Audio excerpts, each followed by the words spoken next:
In today's breaking story, Elon Musk is threatening Republican senators, and I'll tell you why in just a minute, but in doing so, I think he's also threatening the domain of Donald Trump, and I'll tell you about that as well.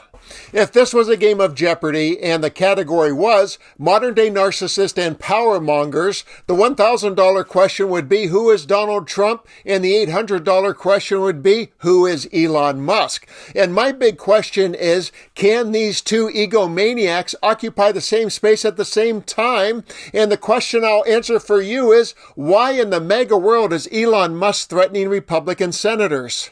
Let's answer those questions in reverse order. In just a minute, I will share why Republican senators, a group that Trump likes to keep his thumb on, are in Musk's line of fire. But first, let's explore the answer to the first question, can the Trump-Musk bromance last? I found this very compelling piece that mostly says no, due to a brewing clash of generational paradigms and competing interests, a clash that is likely to reveal their ugly demagogue heads.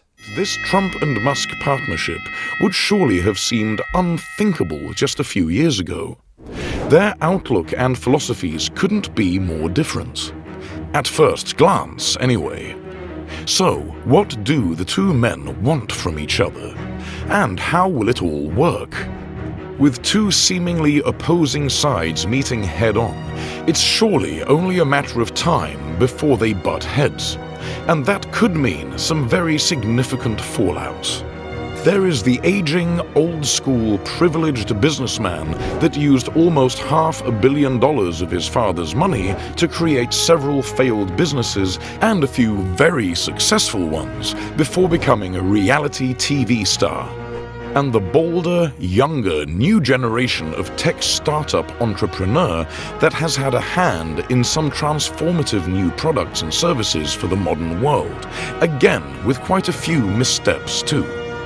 The Department of Government Efficiency is expected to make cuts that will ruffle feathers and cut back billions, if not trillions, of funding for whole departments and roles. Trump was quoted as saying he will look to the Tesla boss to provide recommendations for drastic reforms across the entire federal government.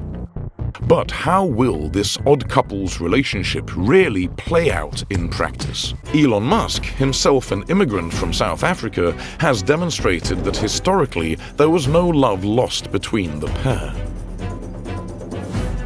Only 2 years ago, Musk tweeted about Trump, "I don't hate the man, but it's time for Trump to hang up his hat and sail off into the sunset."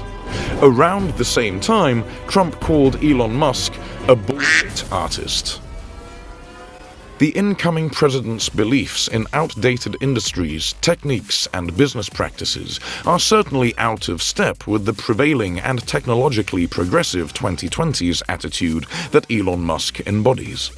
By the way, that clip is from the YouTube channel Interesting Engineering and is entitled Trump and Musk, Is This a Problematic Partnership? And I encourage you to watch the entire fascinating expose.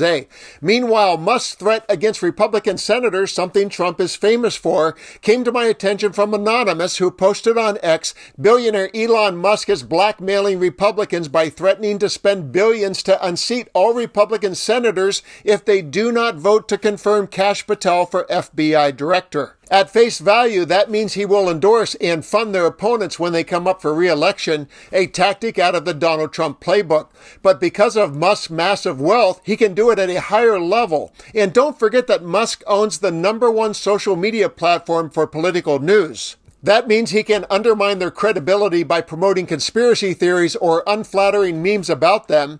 He can shadow ban them, which means reducing the visibility of their account and post. He can artificially inflate negative comments to create the illusion of widespread disapproval, and he can ban them altogether with a contrived charge of a community guideline violation. His actions so far with X makes any of those scenarios completely plausible. In addition to being megalomaniacs and using and abusing their power against perceived enemies, Trump and Musk have something else in common. Their relationships are 100% transactional, and often their friends of today are their enemies of tomorrow. And that's where today's story gets interesting, because they're trying to rein in Republicans by stifling free thought, free speech, and their right to vote freely. You have to assume that a clash between these two authoritarian censors is inevitable. I think the nomination of Kash Patel represents the honeymoon phase between Trump and Musk, and on this day, Musk is the hatchet man. But eventually there's going to be a war of the roses, and I'll give MSNBC the final word as they share context, including why Musk has an affinity for Patel and why Donald Trump's vanity could one day cause the bromance to break up. There's another tidbit to share. It's from Axios. Musk, the most powerful and persistent voice in Trump's ear, has been relentless in pushing radical reform, often asking if the nominee embodies radical reform, with the instincts to blow it up to rebuild.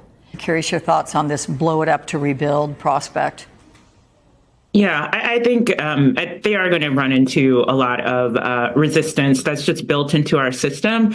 But I ultimately think that Elon Musk does have a tremendous amount of influence right now. We saw that he spent Thanksgiving at Mar-a-Lago with Donald Trump and his family. But at some point, these two are going to clash. These are two men who like to be in the limelight. Right now, they feel like they are making each other, cooler to the rest of us. But at some point, Donald Trump's going to get sick of Elon Musk getting too much attention. And something I'm also, really interested to see is this clash between business leaders who are coming into this administration and a lot of the MAGA faithful. I think we're going to start seeing clashes around things like mass deportations and these tariffs, which are going to be at odds. MAGA wants one thing, business leaders want another thing as it concerns their bottom line. So I think it's going to come to a head and they're going to have a falling out. All right, TBD for sure. Shaniqua and Carlos, good to see you both. Thank you so much.